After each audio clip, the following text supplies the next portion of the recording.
जय हिंद दोस्तों, स्वागत है आप सभी का आपके अपने चैनल सिलेक्शन मेंटर पे। आज हम लोग जो है अर्थशास्त्र के कुछ महत्वपूर्ण प्रश्न देखते हैं। रात के 10 बजे आप लोगों के लिए हिंदी की क्लास है, तो आप लोग हिंदी की क्लास में जुड़ना ना भूलिएगा। आज जो है वो हिंदी में हम लोग जो है वो वाक्यांश के लिए एक शब्द, ठीक है, वो वाला टॉपिक करेंगे, वाक्यांश के लिए एक शब्द। ठीक है, तो सभी लोग अपना तैयार रखिएगा।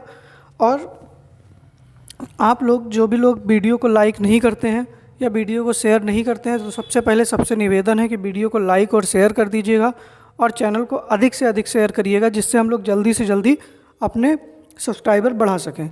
चलिए फिर हम लोग आज शुरू करते हैं आज का अपना पहला प्रश्न। पहला प्रश्न है आप लोगों के लिए कि नाबार्ड की स्थापना कब हुई। ए ऑप्शन है 1982, बी ऑप्शन है 1990, सी ऑप्शन है 1955 और डी ऑप्शन है 1969।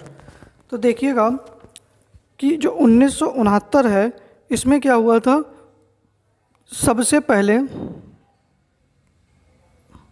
सर्वप्रथम बैंकों का राष्ट्रीयकरण किया गया था। ठीक है, बैंकों का राष्ट्रीयकरण किया गया था। ठीक है, अगर आपसे पूछा रहा है कि सबसे पहले बैंकों का राष्ट्रीयकरण कब हुआ, तो वर्ष 1969 में हुआ। 1955 में क्या हुआ, स्टेट बैंक की स्थापना हुई। किसकी? 1 जुलाई 1955 को स्टेट बैंक की स्थापना हुई और इसका हेडक्वार्टर कहाँ पर है, तो मुंबई में है। कहाँ पर है? मुंबई में। और जो 1990 है, इसमें सिडबी, किसकी? सिडबी की स्थापना हुई और इसका मुख्यालय कहाँ पर है, तो आपका लखनऊ में है। और जो नाबार्ड की स्थापना है, तो नाबार्ड की स्थापना 12 जुलाई 1982 को हुई। ठीक है, किस समिति की सिफारिश पर? शिवरमन सिंह समिति। ठीक है, शिवरमन समिति की सिफारिश पर हुई। इसका हेडक्वार्टर कहाँ पर है, तो मुंबई के अंदर है। अच्छा, आप लोग एक बताइएगा कि वर्तमान में नाबार्ड के जो हैं वो चेयरमैन कौन है। मैंने थोड़े दिन पहले ही आपको बताया था करंट वाली क्लास में कि नाबार्ड के चेयरमैन कौन है। तो पहले प्रश्न का आपका ए आंसर बिल्कुल सही हो जाएगा कि नाबार्ड की स्थापना वर्ष 1982 में हुई। ठीक है, अगला प्रश्न है आप लोगों के लिए कि पिछड़े देशों के लिए रोलिंग प्लान का सुझाव दिया। ए ऑप्शन है पीसी महालनोबिस, बी ऑप्शन है एस्थर डुफ्लो, सी ऑप्शन है जी मेडल और डी ऑप्शन है डीआर गाडगिल। तो बताइएगा कि पिछड़े देशों के लिए रोलिंग प्लान जो था उसका सुझाव किसने दिया था। तो देखो, रोलिंग प्लान को हम लोग हिंदी में क्या कहते हैं, अनवरत, क्या कहते हैं, अनवरत योजना भी कह देते हैं। और जो ये अनवरत योजना है, ये सबसे पहले जी मिर्डल ने दी थी। किसने? गुरनार मिर्डल ने दी थी। और इन्होंने अपनी इस पुस्तक थी इनकी द एशियन ड्रामा। कौन सी पुस्तक थी? The Asian drama. उसमें इसका जिक्र किया था। और भारत में, ठीक है, भारत में जो रोलिंग प्लान था यही, ठीक है, जो रोलिंग प्लान था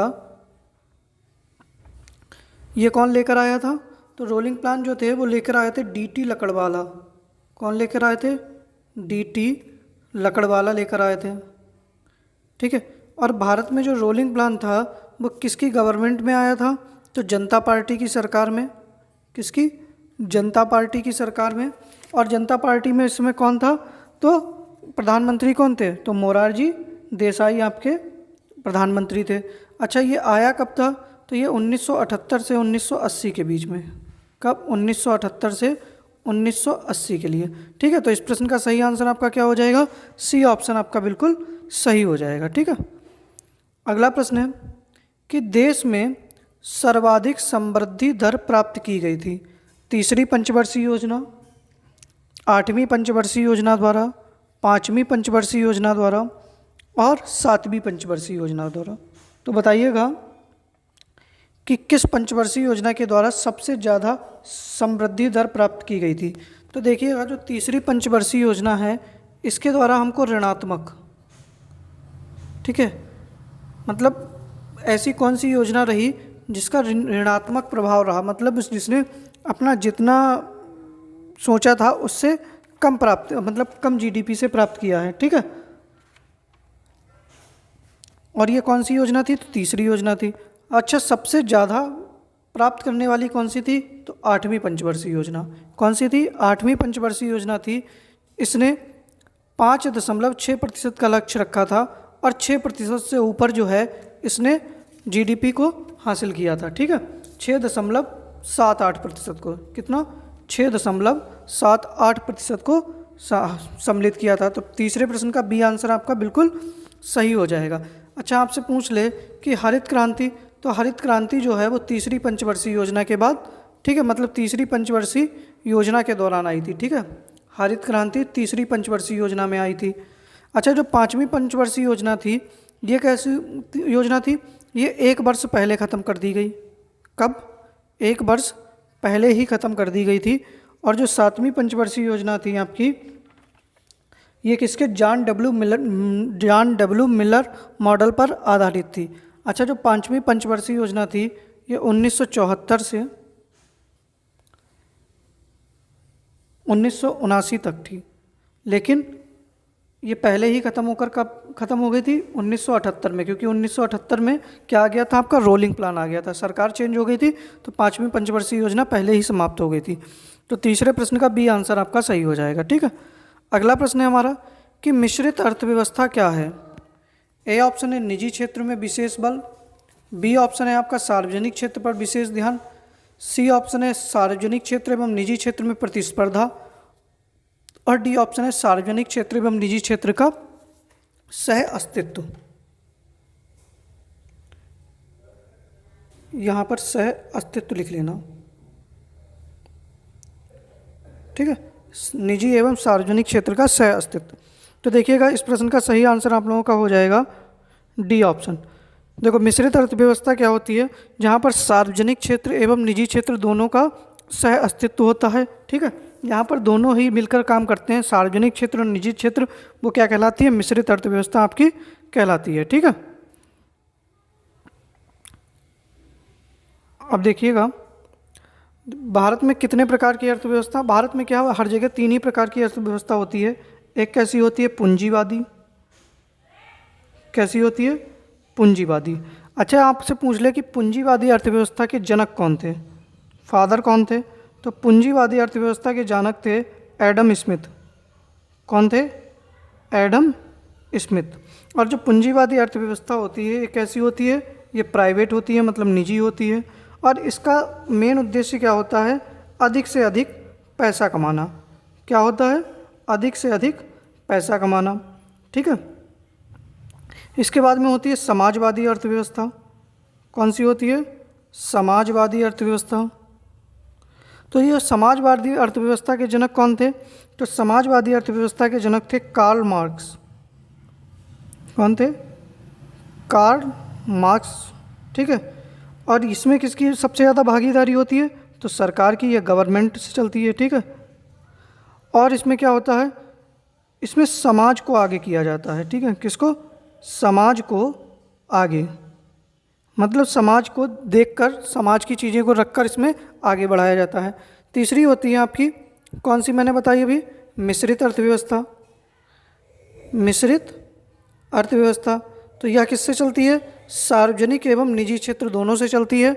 और इसके फादर कौन है, जनक कौन है? तो ये लिख लीजिएगा आप, जॉन मेनार्ड कीन्स।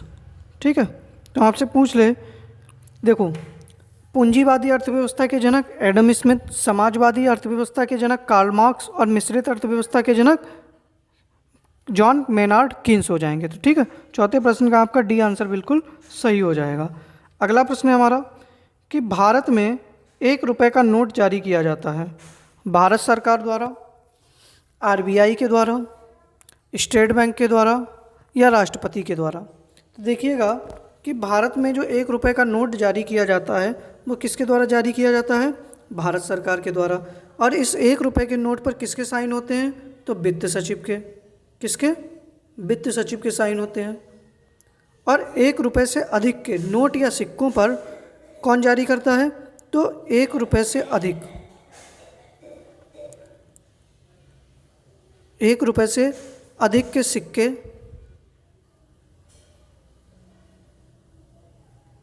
और नोट कौन जारी करता है? तो रिजर्व बैंक जारी करती है, आरबीआई जारी करती है। और इन पर साइन किसके होते हैं? तो आरबीआई का जो गवर्नर होता है उसके इसके हस्ताक्षर होते हैं। 1 रुपये से अधिक के, मतलब 2 रुपये का, 5 रुपये का, 10 रुपये का, ये जो नोट और सिक्के होंगे इन पर किसके साइन होंगे? तो आरबीआई के गवर्नर के साइन होंगे। लेकिन जो 1 रुपये का नोट होता है वो भारत सरकार के द्वारा जारी किया जाता है और इस पर साइन किसके होते हैं? तो वित्त सचिव के साइन होते हैं। ठीक है। अगला प्रश्न है कि मुद्रास्फीति किससे मापी जाती है? ठीक है। ए ऑप्शन है मुद्रा आपूर्ति की कमी, बी ऑप्शन है मुद्रा आपूर्ति की अधिकता, सी ऑप्शन है आपका मुद्रा आपूर्ति का नियंत्रण, या डी ऑप्शन है आपका इनमें से सभी। तो बताइएगा कि मुद्रास्फीति किससे मापी जाती है। तो देखिएगा मुद्रास्फीति का जो है, मुद्रा आपूर्ति की जो अधिकता होती है इससे जो होती है ये मुद्रास्फीति मापी जाती है। तो छठे प्रश्न का आपका बी आंसर बिल्कुल सही हो जाएगा। अगला प्रश्न है आप लोगों के लिए कि राष्ट्रीय आय का आकलन कौन करता है? आरबीआई, योजना आयोग, राजस्व मंत्रालय या केंद्रीय सांख्यिकी संगठन। तो बताइएगा जो राष्ट्रीय आय है इसका आकलन कौन करता है? आप लोग आंसर करिएगा तब तक। देखो जो राष्ट्रीय आय होती है हमारी, ठीक है, वो किस विधि से, भारत में कौन सी विधि से राष्ट्रीय आय जो होती है उसका आकलन किया जाता है? तो वो भारत में है उत्पादन विधि। कौन सी विधि है? उत्पादन विधि। और देखो भारत में जो राष्ट्रीय आय का आकलन है वो केंद्रीय सांख्यिकी संगठन के द्वारा किया जाता है और इसका हेडक्वार्टर कहाँ पर है? तो नई दिल्ली के अंदर है। कहाँ पर? नई दिल्ली में है। ठीक है। तो इस 7वें प्रश्न का डी आंसर आपका बिल्कुल सही हो जाएगा। ठीक है। अगला प्रश्न है हम लोगों के लिए कि बंद अर्थव्यवस्था से क्या तात्पर्य है? आयात निर्यात नहीं होता है, मतलब आयात और निर्यात दोनों बंद हो जाते हैं। घाटे की वित्तीय व्यवस्था होती है, मुद्रा की नियंत्रित आपूर्ति होती है, या केवल निर्यात होता है। तो बताइएगा कि बंद अर्थव्यवस्था से क्या तात्पर्य है आपका। तो देखिएगा बंद अर्थव्यवस्था से तात्पर्य है कि जहाँ पर आयात एवं निर्यात नहीं होता है। ठीक है। आयात एवं निर्यात दोनों नहीं होता है, वो क्या हो जाती है? क्लोज्ड इकोनॉमी हो जाती है। ठीक है। तो 8वें प्रश्न का ए आंसर आपका बिल्कुल सही हो जाएगा।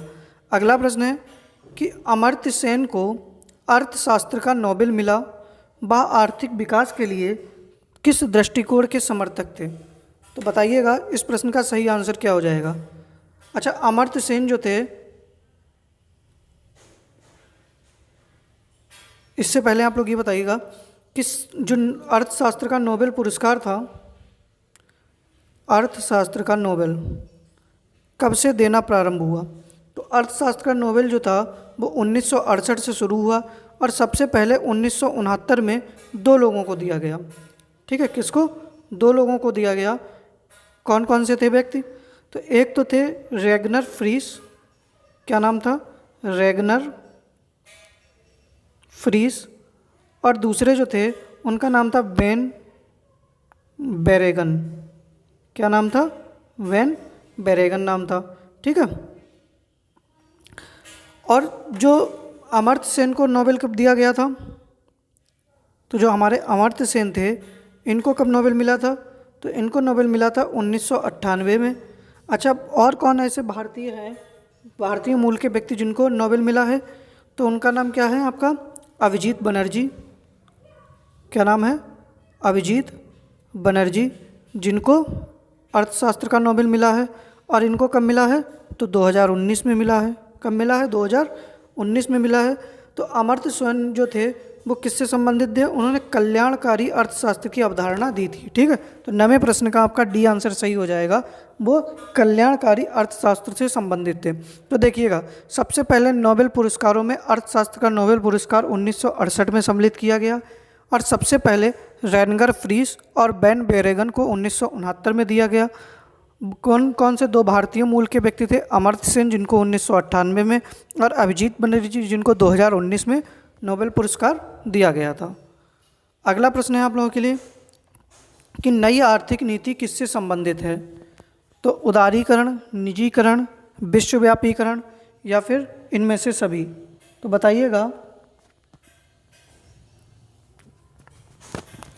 तो देखिएगा नई आर्थिक नीति जो है वो आई कब थी? तो नई आर्थिक नीति जो थी आपकी, नई आर्थिक नीति 1991 में आई थी। कब आई थी? 1991 में आई थी। उसमें प्रधानमंत्री कौन थे? तो पीवी नरसिम्हा राव थे। कौन थे? पीवी नरसिम्हा राव थे। और भारत के उसमें वित्त मंत्री कौन थे? तो मनमोहन सिंह थे। कौन थे? मनमोहन सिंह थे। और देखो ये किस पर संबंधित थी? तो ये उदारीकरण, निजीकरण और विश्वव्यापीकरण, ठीक है, एलपीजी पर संबंधित थी। ठीक है, एलपीजी पर संबंधित थी। ठीक है, तो 10वें प्रश्न का आपका डी आंसर सही हो जाएगा।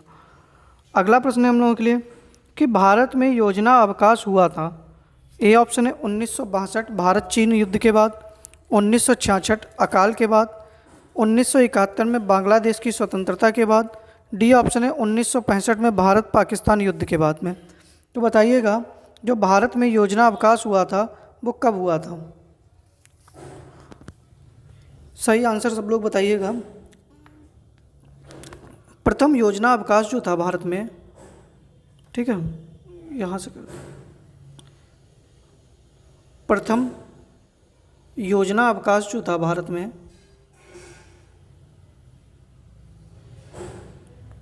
वो 1966 से 1969 तक रहा। तो मतलब 1966 में जब अकाल आया था उसके बाद में, ठीक है, प्रथम योजना अवकाश हो गया। तो 11वें प्रश्न का बी आंसर सही हो जाएगा।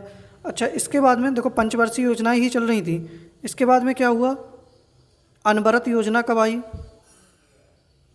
ठीक है, अनवरत योजना तो ये कब थी? 1978 से 1980 के बीच में। ठीक है, और आपसे अगर पूछ ले प्रश्न कि द्वितीय योजना अवकाश कब हुआ? द्वितीय योजना अवकाश, तो द्वितीय योजना अवकाश जो था वो आपका 1990 से 1992 के मध्य हुआ। ठीक है, तो मैंने आपको तीनों बता दिए हैं जो पंचवर्षीय योजनाओं से संबंधित नहीं है। जैसे इनसे बार बार प्रश्न पूछ लिए जाते हैं कि द्वितीय योजना अवकाश क्या था, प्रथम योजना अवकाश कब हुआ। तो 11वें प्रश्न का बी आंसर आपका सही हो जाएगा। ठीक है, अगला प्रश्न है हम लोगों के लिए कि भारत में पंचवर्षीय योजना बनाने की जिम्मेदारी है। ए ऑप्शन है राष्ट्रीय विकास परिषद को, बी ऑप्शन है प्रधानमंत्री कार्यालय को, सी ऑप्शन है केंद्र एवं राज्य सरकार को, और डी ऑप्शन है आपका योजना आयोग को। तो बताइएगा भारत में पंचवर्षीय योजना जो है उसको बनाने की जिम्मेदारी किसकी है?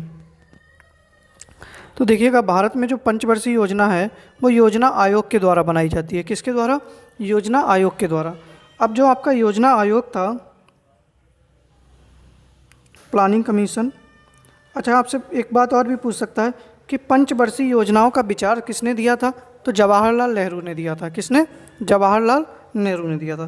तो देखो जो पंच योजना आयोग था इसकी स्थापना 15 मार्च 1950 को हुई थी। और इसके अध्यक्ष कौन थे? पहले अध्यक्ष, क्योंकि योजना आयोग का अध्यक्ष कौन होता था? प्रधानमंत्री होता था। तो पहले अध्यक्ष कौन थे? जवाहरलाल नेहरू थे। ठीक है, अब इसके बाद में इसके स्थान पर अब क्या आ गया है? तो नीति आयोग आ गया है। क्या आ गया? नीति आयोग आ गया। नीति आयोग की स्थापना कब हुई? तो बताइएगा 1 जनवरी 2015 को। और नीति आयोग के अध्यक्ष कौन है वर्तमान में? तो नरेंद्र मोदी हैं। कौन है? नरेंद्र मोदी हैं। ठीक है, तो इस प्रश्न का सही आंसर क्या हो जाएगा आपका? डी ऑप्शन बिल्कुल सही हो जाएगा। ठीक है, अगला प्रश्न है हम लोगों के लिए कि भारत में का सबसे बड़ा व्यापारिक बैंक है। ए ऑप्शन है reserve bank of India, B option है state bank of India, C option है सेबी, और डी ऑप्शन है इंडियन बैंक। तो देखिएगा रिजर्व बैंक ऑफ इंडिया 1935 में स्थापना, पहले गवर्नर सर ऑसबॉर्न स्मिथ। कौन? Sir Osborne Smith. किस समिति की सिफारिश पर? Young Hilton. किसकी? Young Hilton. पहले इसका हेडक्वार्टर कलकत्ता में था, 1937 में बदलकर कहाँ कर दिया गया? अब से कहाँ पर है? तो मुंबई में है। ठीक है, मैं ये कई बार बता चुका हूँ। वर्तमान गवर्नर कौन है? तो शक्तिकांत दास हैं। कौन है? शक्तिकांत दास हैं। ठीक है, और इस प्रश्न का सही आंसर हो जाएगा state bank of India. Bharat का सबसे बड़ा व्यापारिक बैंक जो है वो स्टेट बैंक ऑफ इंडिया है। स्थापना 1955 में, हेडक्वार्टर मुंबई। चेयरमैन कौन है इसके? तो दिनेश कुमार खारा हैं। कौन है? दिनेश कुमार खारा। तो इस प्रश्न का सही आंसर आपका क्या हो जाएगा? बी ऑप्शन सही हो जाएगा कि भारत का सबसे बड़ा व्यापारिक बैंक जो है वो स्टेट बैंक ऑफ इंडिया है। ठीक है, अगला प्रश्न है कि भारत में राष्ट्रीय आय की गणना सर्वप्रथम किसने की? BK राव ने, SD तेंदुलकर ने, PC महालनोबिस ने या दादा भाई नौरोजी ने? तो बताइएगा कि भारत में सबसे पहले जो है वो किसने की थी राष्ट्रीय आय की गणना? तो सबसे पहले राष्ट्रीय आय की गणना की थी आपके दादा भाई नौरोजी ने। किसने? दादा भाई नौरोजी ने की थी। ठीक है, इनकी एक पुस्तक थी the un-British rule of India. क्या थी? The un-British rule of India. तो इसमें इन्होंने बताया था सबसे पहले भारत की राष्ट्रीय आय के बारे में, और यह एक गैर वैज्ञानिक थी। कैसी थी? मतलब वैज्ञानिक तरीके से इसकी मतलब आय की गणना नहीं की गई थी। आपसे प्रश्न पूछेगा कि भारत में सबसे पहले वैज्ञानिक तरीके से गणना किसने की?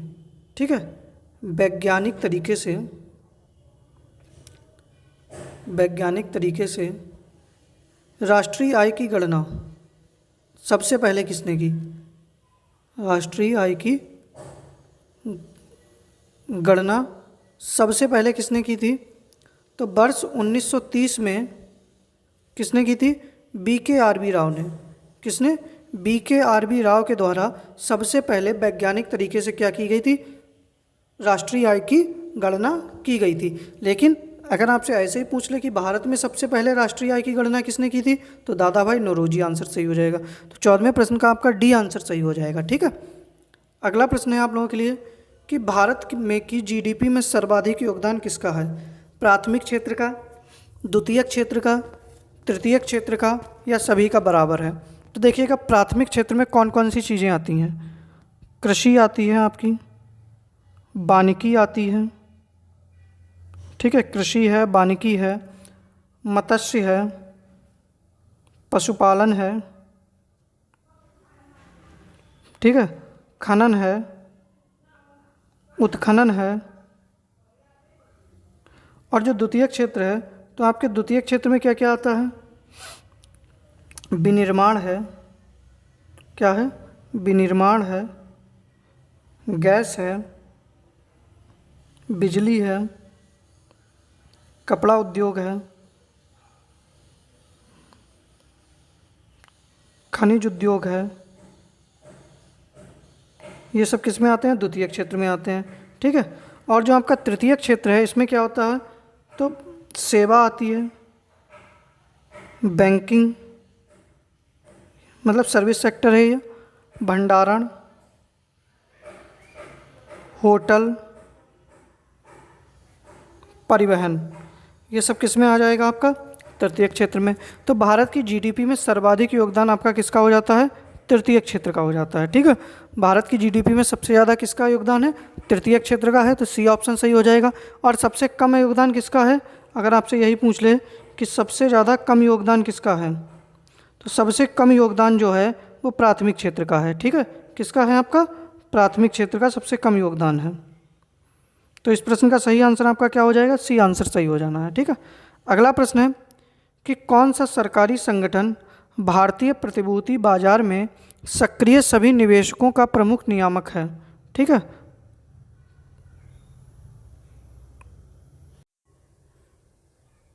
तो देखिएगा कि कौन सा सरकारी संगठन जो है वो भारतीय प्रतिभूति बाजार में सक्रिय सभी निवेशकों का प्रमुख नियामक है। तो बताइएगा इसका सही आंसर आपका क्या हो जाएगा? तो देखिएगा सही आंसर इसका जो है वो है आपका सेबी। क्या है? SEBI, security exchange board of India. ठीक है, इसकी स्थापना कब हुई? तो इसकी स्थापना हुई थी वर्ष 1988 में। और जब इसकी स्थापना हुई थी तो ये एक गैर संवैधानिक निकाय था। क्या था? गैर संवैधानिक था। लेकिन जो 1992 के एक अध्यादेश आया, ठीक है, 1992 के अध्यादेश के बाद ये कैसा हो गया, ये वैधानिक निकाय हो गया।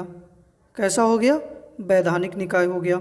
ठीक है, इसका काम क्या होता है कि जो भी शेयर बाजार वगैरह होता है उसको ये देखती है। ठीक है, कौन, सेबी। अब देखो मैं आपको बता रहा हूँ कि भारत में दो चीज़ें हैं, मतलब दो लोग देखते हैं शेयर बाजार जो होता है वो दो देखते हैं। एक तो है आपका एनएसई, कौन देखता है, एनएसई, नेशनल स्टॉक एक्सचेंज। इसकी स्थापना कब हुई थी, 1992 में। किस समिति की सिफारिश पर, तो फेरवानी समिति की सिफारिश पर। किसकी, फेरवानी समिति की सिफारिश पर। सब लोग नोट करते रहिएगा इन सब चीज़ों को। इसका काम क्या है, तो इसका काम है शेयर का उतार चढ़ाव। आपने देखा होगा कि आज शेयर बाज़ार इतना चढ़ गया, आज उतना उतर गया। ठीक है, शेयर का उतार चढ़ाव कौन देखता है, तो ये एनएसई देखती है। अच्छा, इसका सूचकांक क्या होता है, आपसे पूछ ले कि एनएसई का सूचकांक क्या होता है, तो एनएसई का सूचकांक जो होता है वो निफ्टी होता है। क्या होता है, निफ्टी होता है। आपने देखा होगा निफ्टी आज इतने पर है। ठीक है, तो एनएसई जो होता है वो 1992 में आया फेरवानी समिति की सिफारिश पर, और शेयर का उतार चढ़ाव देखता है। सूचकांक इसका क्या है, निफ्टी है। ठीक है, मैं इसको इरेज कर रहा हूँ। और इसके बाद में आता है दूसरा बीएसई, बॉम्बे स्टॉक एक्सचेंज। इसकी स्थापना 1875 में, हेडक्वार्टर मुंबई में, और ये भारत का सबसे पुराना है, यहाँ तक कि एशिया का सबसे पहला पुराना है। ठीक है, भारत का सबसे पहला, भारत का प्रथम शेयर बाजार, भारत का प्रथम शेयर बाजार कौन सा है, तो बीएसई है। ठीक है, इसके साथ में अगर आपसे पूछ ले कि इसका सूचकांक क्या है, ये भी क्या करता है, वही शेयर वगैरह मार्केट में दिखता है, तो इसका सूचकांक होता है सेंसेक्स। क्या होता है, सेंसेक्स। ठीक है, तो आपने देखा होगा आज निफ्टी इतने रुपए ऊपर गई या इतने पॉइंट ऊपर गई, सेंसेक्स आज इतने पॉइंट नीचे आया। ठीक है, तो ये सब कौन देखता है, एनएसई और बीएसई होता है। और इसको देखता कौन है, रेगुलेट कौन करता है, तो सेबी रेगुलेट करती है। कौन, सेबी रेगुलेट करती है। तो 16वें प्रश्न का सी आंसर आपका सही हो जाएगा। ठीक है, अगला प्रश्न है हमारा कि क्षेत्र भारत में कृषि के बाद दूसरा सबसे बड़ा नियोक्ता क्षेत्र है। मतलब देखो, कृषि के बाद दूसरा सबसे बड़ा नियोक्ता क्षेत्र कौन सा है, तो सही आंसर आप लोगों का क्या हो जाएगा, वस्त्र उद्योग। कौन सा, वस्त्र उद्योग जो है वो भारत में कृषि के बाद सबसे ज़्यादा नियोक्ता क्षेत्र है। अच्छा, भारत का मैनचेस्टर किसको कहा जाता है, भारत का मैनचेस्टर। ठीक है, भारत का मैनचेस्टर किसको कहा जाता है, उत्तर भारत का मैनचेस्टर किसको कहा जाता है, सब लोग आंसर करिएगा। उत्तर भारत का मैनचेस्टर किसको कहा जाता है, दक्षिण भारत का मैनचेस्टर किसको कहा जाता है,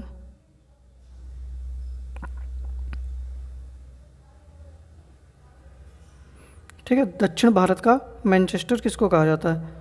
देखो, भारत का मैनचेस्टर किसको कहा जाता है, अहमदाबाद को। किसको, अहमदाबाद को कहा जाता है। उत्तर भारत का मैनचेस्टर किसको कहा जाता है, कानपुर को कहा जाता है। और जो आपका दक्षिण भारत का मैनचेस्टर है, यह कौन सा है, कोयम्बटूर है। कौन सा है, कोयम्बटूर है।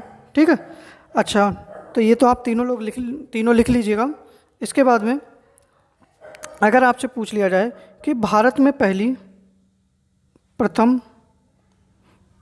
ऊनी वस्त्र मिल, ऊनी वस्त्र मिल ये कहाँ पर लगाई गई थी, तो ये आपके कानपुर में लगाई गई थी।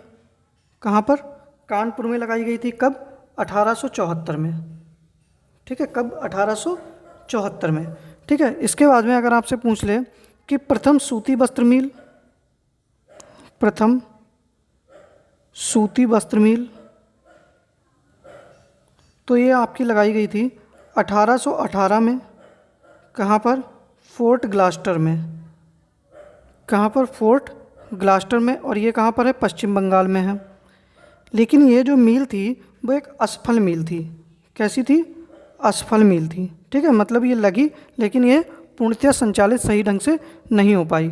ठीक है, तो आपसे अगला भी प्रश्न बन सकता है कि प्रथम सफल सूती मील, सफल सूती मिल, ये कहाँ पर लगाई गई? तो ये मुंबई में लगी थी। ठीक है, कहाँ पर? मुंबई में। कब? 1854 में। और जो मुंबई है, मुंबई को क्या कहा जाता है? सूती वस्त्र की राजधानी कहा जाता है। क्या कहा जाता है? सूती वस्त्र की राजधानी। ठीक है, और इस प्रश्न का सही आंसर आपका क्या हो जाएगा? डी ऑप्शन सही हो जाएगा। ठीक है, इतनी एडिशनल जानकारी आप लोगों को मिल गई है। अगर अब तो आपको वीडियो पसंद आ रही है तो सभी लोगों से निवेदन है, वीडियो को लाइक कर दीजिएगा और वीडियो को शेयर कर दीजिएगा। ठीक है, चलिए अगला प्रश्न हम लोग देखते हैं कि भारत में पंचवर्षीय योजनाओं को अंतिम मंजूरी प्रदान की जाती है। ठीक है, मतलब भारत में पंचवर्षीय योजनाएं जो होती हैं उनको अंतिम मंजूरी कौन प्रदान करता है? देखो, योजना आयोग क्या करता है? बनाता है। क्या करता है? योजना आयोग जो है वो पंचवर्षीय योजनाओं को बनाता है, लेकिन जो राष्ट्रीय विकास परिषद होता है, ठीक है, ये क्या करती है? तो ये अंतिम मंजूरी प्रदान करती है। और इसका गठन कब हुआ था? तो 6 अगस्त 1952 को। ठीक है, हेडक्वार्टर कहाँ पर है? दिल्ली में। राष्ट्रीय विकास परिषद का हेडक्वार्टर कहाँ? नई दिल्ली में। और स्थापना 6 अगस्त 1952 को हुई थी। तो 18वें प्रश्न का डी आंसर आपका सही हो जाएगा। अगला प्रश्न है कि भारत के किस राज्य में क्षेत्रीय ग्रामीण बैंक कार्यरत नहीं है? ए ऑप्शन है सिक्किम, बी ऑप्शन है नागालैंड, सी ऑप्शन है आपका मेघालय और डी ऑप्शन है आपका मिजोरम। तो बताइएगा भारत के किस राज्य में जो है वो क्षेत्रीय ग्रामीण बैंक कार्यरत नहीं है? तो एक तो है आपका गोवा और दूसरा है सिक्किम। ठीक है, ये 2 राज्य ऐसे हैं जिनमें क्षेत्रीय ग्रामीण बैंक जो है वो कार्यरत नहीं है। ठीक है, अगला प्रश्न है आप लोगों के लिए कि राष्ट्रीय कृषि अनुसंधान प्रबंध अकादमी स्थित है, कहाँ पर स्थित है? तो बताइएगा सही आंसर आपका क्या हो जाएगा। तो देखिएगा, कोयम्बटूर में क्या है? तो कोयम्बटूर में क्या है? भारतीय गन्ना प्रजनन संस्थान है। क्या है? गन्ना प्रजनन संस्थान है। ठीक है, हैदराबाद में क्या है आपका? सही आंसर हो जाएगा इसका राष्ट्रीय कृषि अनुसंधान प्रबंध अकादमी कहाँ पर है? हैदराबाद में है। और आपका गाजियाबाद में क्या है? तो गाजियाबाद में है आपका राष्ट्रीय जैव उर्वरक विकास केंद्र।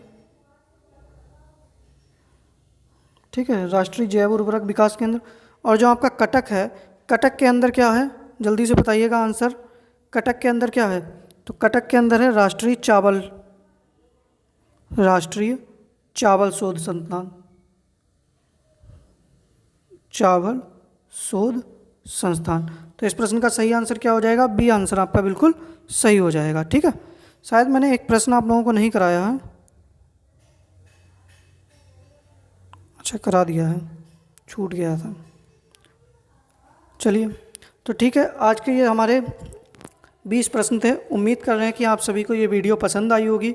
अगर वीडियो पसंद आ रही है तो वीडियो को लाइक करिएगा और चैनल को सब्सक्राइब करिएगा। जो लोग भी अभी तक चैनल को नहीं सब्सक्राइब किए हैं, सभी लोगों से आज निवेदन है कि आप सभी लोग अपने जितने भी फेसबुक, व्हाट्सएप या टेलीग्राम ग्रुप हैं उनमें आप लोग जो है वो वीडियो को शेयर कर दीजिएगा, या आपके जितने भी मित्र हैं सभी से एक बार निवेदन है कि एक बार आप सब लोग वीडियो को शेयर करिएगा। सबसे कहिएगा कि चैनल को सब्सक्राइब करिएगा।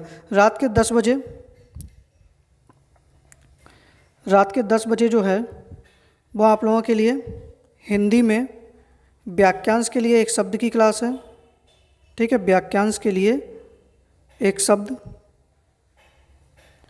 तो आप सभी लोग इस क्लास से जुड़ना ना भूलिएगा, आप लोगों के लिए महत्वपूर्ण क्लास है। इसके बाद में कल जो है वो आप लोगों के लिए करंट अफेयर्स की क्लास होगी। करंट अफेयर्स की क्लास होगी 7:15 पर। ठीक है, तो आप लोग याद रखिएगा, चाहे नोटिफिकेशन आए या ना आए, 7:15 पर आप लोगों की जीएस की क्लास है शाम को, और रात के 10 बजे जो है वो आप लोगों के लिए हिंदी की क्लास है। तो आप लोग सभी लोगों से निवेदन है कि ये दोनों क्लास में आप लोग लाइव जुड़े। ठीक है, तो आप सभी लोग जो है दोनों टाइम पर आप लोग अपना समय से आ जाया करें। बाकी उम्मीद करते हैं कि वीडियो आप लोगों को पसंद आई होगी। वीडियो पसंद आई है तो वीडियो को लाइक करें, चैनल को सब्सक्राइब करिएगा। धन्यवाद।